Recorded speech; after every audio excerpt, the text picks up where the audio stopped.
Right, what on earth am I doing out in the wilderness, in the darkness, which is the best place to test flashlights?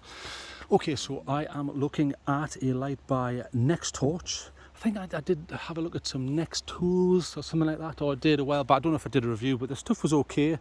So this is the Nextorch. It's the L10 MAX. In fact, I should hold it up. It might help if I hold it up so you can see what I'm talking about.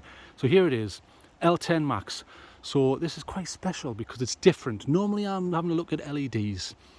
Rather than the old incandescents, I'm looking at the light emitting diodes. Now this one works differently. And when you look at that, you'll go, oh no, is it one of those things off eBay that costs $4 and they're awful, the zoomies? No, it's not one of them. It's something of a kind of a projector. So what this is technically a LEP, LEP. So what that stands, well, I'll explain it. So that stands for laser excited phosphor. So basically you're firing a laser of sort anyway at a phosphor layer, and then you're projecting that forward through this lens. It's very different now because of that. And now if you know your lasers, you'll realise that a laser is a different form of light in that it doesn't spread out. It does, obviously, to a degree, but it travels in a straight line. You just don't get that spill, and this is going for the similar effect. So the benefit of that is a massive distance, but the only problem with that is the slight drawback is you don't get any spill. However, for hunting or spotting stuff at a distance, or if you're in the Navy or something like that, brilliant. So we'll get it turned on. So there it is at its highest. Now you might be thinking, well, hang on, that's just a lightsaber. It's not. Watch, I'll fire it down here. So I'll move it down slowly, and you can see how tight that beam is. Bear in mind, it's not misty. It's not, there's no fog or anything, but you can still see those particles. Now look, I'm firing that right down that path there. So you may or not see. I've done this in 4K. I'll upload it at the absolute highest quality possible. I've done it in HDR as well, so you can get a good colour gamut, 10-bit. But you're not seeing a lot of peripheral, are you? There is some peripheral, and I'll show you that. So if we come down, it would help if I turn my headlamp off. Right, so that's off. So this is on the highest setting here. Now if you look at the ground, can you see there is some spill, but the contrast is so great, you can only see that when you come down. But it's not enough to walk by. This is outputting 400 lumens, and they're saying you'll get 4.5 hours at this setting. But that spill, watch, so as we come back, watch the spill, so that's to the left and the right. So as we'll come up, it lessens, that's now at my waist height. I probably wouldn't hike by that. And to hike, you'd have to fire it down like that onto the floor, and then, you can't hike with it basically. Look, there's my feet. I don't really want to walk along like that, and then you come to a cliff and, Fall Guy, part 2. So it's more for range. Now I'll show you some other lights to compare to some traditional throwers using a smooth reflector and a TIR and different emitters, so you can look at that. But as you can see, I'll look at some things a little bit closer because I'm looking at things way in the distance here. That's way in the distance there. So if we come to medium, so this is relatively close. So you've got that tree there. And again, this is on its highest setting, so 400 lumens, but very tightly packed. So you see how when I hit that tree, you get ambient occlusion there. In other words, ambient light is hitting the floor there. It's reflecting off that tree. So it's very powerful and it's very intense. So we'll go to that bridge. There's a bridge there. Now you may or may not be able to see that. So like I say, it's hard to show on film, but I've done this at the highest settings possible. So we'll come down to the river just so I can show you, and then I'll show you some other lights. Now, I am walking along here, so you'll probably think, well, you just said you can't hike, but you can, but I wouldn't recommend it. So I'm hitting the floor. It's causing enough illumination where I can see what I'm standing on without breaking my legs. Right. Okay, so here's some water. So as you can see, as soon as I hit that water, the bank on the other side, watch, lights up. So this is in the water here, but you see in the background there, look, right, that's the bank, and then the water. So it's reflecting right up onto that bank. So very, very powerful, but only in that hotspot area. And we'll go all the way down, look. I'll go all the way down, boom. That's about as far as it's going there. They're claiming about a 1,200 metre throw. I'll go and do some other testing so I can test that. I'm going to test it with a load of other throws. What I'll do is I'll show you those other throws. In fact, I'll show it here because this is a good environment, because especially the water will pick up any sort of spill that's usable. So we'll do that. So again, this is the L10 MAX, so turn that out. Now I can hardly walk, I've got so many lights in my pocket, so please bear with me. So we'll turn that off and stick it in my, I do have a purchase pocket in this tactical jacket, right? So what have I got here? Let's get this turned on. Right, let's compare it. Something powerful. Convoy M3. This is using a big fat 8 XHP by Cree. This is the 70.2 with an orange peel reflector. Very fat, using a 26650. So we'll get that turned on. I'll leave my headlamp on here because it's not going to affect pushing out over here. Okay, so I'm not trying to cheat or anything. So that's on its lowest turbo. Look at the difference. I'm able to, you know, you've got a fat hot spot there, and then you've got all that. Can you hear that owl there? Good evening, Mr. Owl. Can you please be quiet? Okay, so ignore the owl. My apologies there. But look at that. That is more usable, but it's going to be worse in something like a hunting environment where you just want to specifically go for a spot. So I've turned that down there. So we'll turn that off. Turn that off. So it depends what your use case is, and I'm just showing you these so you can have a look. That's about at least 4,000 lumens on that one. I'll also compare it with, this is the Olight M2T Warrior. I'll just show you that there. Listen to that in the background. Now that sounds like a duck or a crane or something. M2T Warrior. So this is using, in fact, I think that might be the owl there making noise. Shut up! Right, okay, so this is what happens in nature. Never work with children and animals, they say. Okay, so this is using a XHP, I think this is the 35. So around, you're getting up towards 2,000 lumens, but watch, orange peel reflector, not very particularly big head, straight to turbo.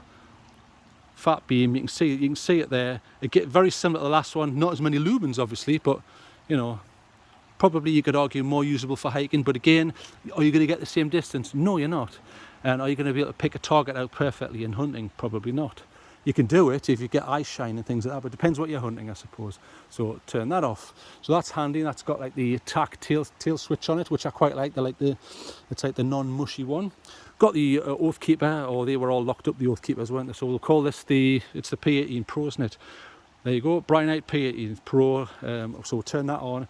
I like this, it's got the dual buttons. So again, same emitter, XHP 35, slightly different though, more concentrated. It's got a smooth reflector, this one. You see how the peripheral, you're losing a bit of peripheral, but you're getting a nice fat chunk of push in the middle there. Pretty nice. So quickly show you that one, get that in the back pocket. I'm also checking it with the Ace Beam E70. This is using XHP 70.2, beautiful, very powerful. Orange peel reflector, there's the big fat LED down the bottom there. So more traditional, so double click, and that's its lowest. Boom, there's turbo, look at that. Nice tint on that.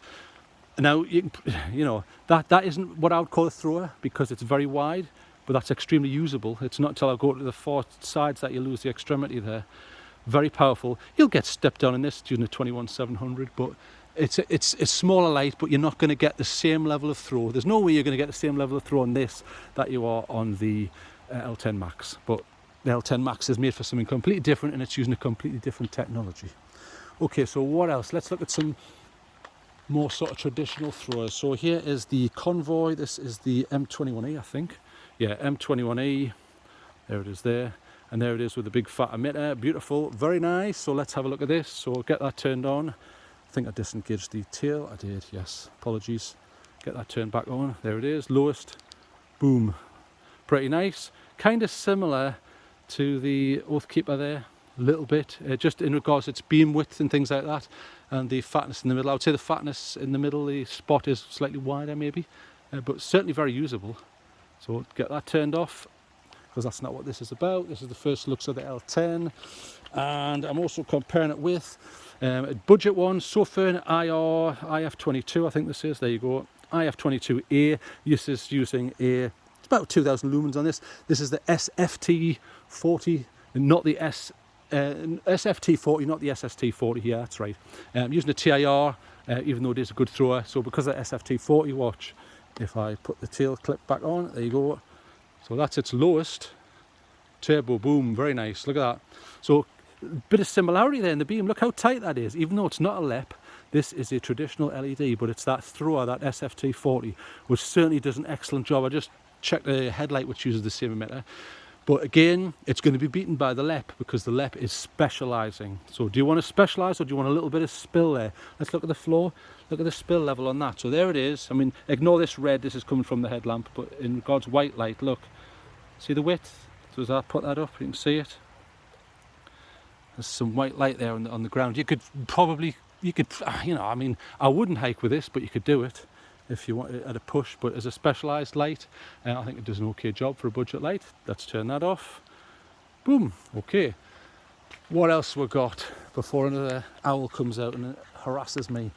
If I can get my pocket open, this is the huge, old now, but still pretty good, FT03 by Astrolux, large 26650 battery, ST40 emitter on this. I think I went for the neutral on this one to avoid a little bit of back scatter, and we'll have a look at that. Double click, boom, look at that. So you can see the extremity there, look. So it is a traditional thrower with a smooth reflector, but look at that fat hotspot. This is probably one of the furthest throwers that I've got. Or visible throwers anyway. The eye, the 22 is pretty good, but this is huge though. I mean, look at the size of it. Look, it's like a huge chalice, isn't it? That's rather large, but it certainly does its job. So we'll get that in the back, and then what else we got here? One more. Right, here is a quad emitter. Look at that, smooth, but it's quad. So there's quad here, so very interesting. These are 50s, I think, 50.2 XHPs, but because it's 4 of them, you're getting 1100 lumens on this, which is exceptional. So really good, and I've got this running on a 26650, so we'll get that turned on.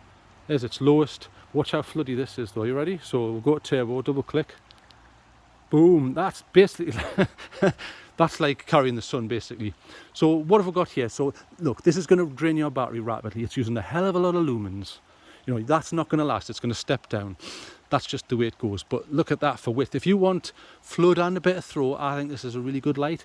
But for maximum throw, you're going to have to go back to the LEP, unfortunately. The LEP's going to beat it every time. So we'll go back to that if I can find it. Now it's going to be right on the bottom here. Let's see if I can find it. Is that it there? That's it there. So I'll give you some of the specs. So I've been pretty impressed so far in regards to range. It's got 3 settings. So click and hold. So there's high, medium, low, and then it's got a flash. So there's your flash if you wanted to do an SOS or whatever. It's basically a strobe. How useful that is, I don't know. We'll fire it down here a little bit into the water. So we'll go through that again and I'll explain it. So there's high, that's 400 lumens. You get 4.5 hours out of that. Down one goes to 100 lumens. They're saying 5.5 hours on the battery that they give you. And then boom, right down, that is its lowest. That's something like, I think that's 10 lumens or 30 lumens or something like that. I think it's about 30 or 40. So very low, but you're still getting that push. I mean, look at that. That spot is still traveling as far as I can see down that river. Exceptional for distance. It just cannot be beaten with that technology. And you've got that flash if you want it. So turn that off. So it has a 1 meter drop rating. I would like to have seen that a little bit higher, but in the full review I'll discuss that. Nice design. I like this knurling. It's not too aggressive, but it works. It's nice and fine. Fit and finish is good. You can tail stand it, although I can't imagine many people tail standing a light like this and lighting up a room. That's not really what it's made for. And it has USB charging, look. Type C, way, Type C. So that's nice to see. I like that. I did try in the house some C2C, but we'll cover that in the review. And other than that, pretty good. So 1 meter drop rating. It's waterproof up to 1 meters. Very impressive. Charges nice and fast. I charged it from the computer and a power bank, but again, we'll go over that in the full review. I think I've waffled quite long enough, so we'll get turned back on there. There's its full setting. We'll fire it at this bridge, just so you can see. So there's the steps, and then onto the wood. So look at that. It's relentless in its throw. It will not stop. Look at that. In fact, let's go right up. So right up there. Keeps going, keeps going, keeps going, keeps going. It will not stop. It's starting to push out a bit there now. It's starting to get wider. So it's not like a pure laser. It does get wider. There is a point when it gets wider. Let's fire it up into the sky. So then it's right up into the sky there. It's like, lightsaber. Use the force. I mean, look at that. That's impressive. Very impressive for throw. A full review when I get time, but I like to carry these things for at least a couple of weeks. So I will do that by the time I do this. I've got another light, I think it's the E15 something or other, EDC from Nextorch, which I'll also have a look at. And if you want to know more about LEPs, I'll get out more with this and show you. But I'm going to do a lot of range tests and things like that, because that's what this is made for. It's range and throw and that pinpoint accuracy, and just bang, it fires out and it will not stop. That's what this is for. It's like having a searchlight basically, but razor precision. Let's try it in this tree canopy. That'd be interesting. So see how once it hits those leaves, look at how that lights up when it hits those leaves. It spreads that light and it lights it all up green. Brilliant. I've noticed that it's so intense. the hotspot, when it hits something with a colour, it radiates and the whole area gets that colour. It's pretty good like that. Anyway, let's see if it goes up here. So there's a tree there, quite close, and then it goes up, then up the hill and right out of sight, boom, into the trees. Brilliant. So like I say, full review when I get time. Any questions, stick them in the comments section and I will answer them. I always answer them, and I will be doing an honest review of this as long as I don't get eaten by an owl. So thank you very much. I am off. Good night.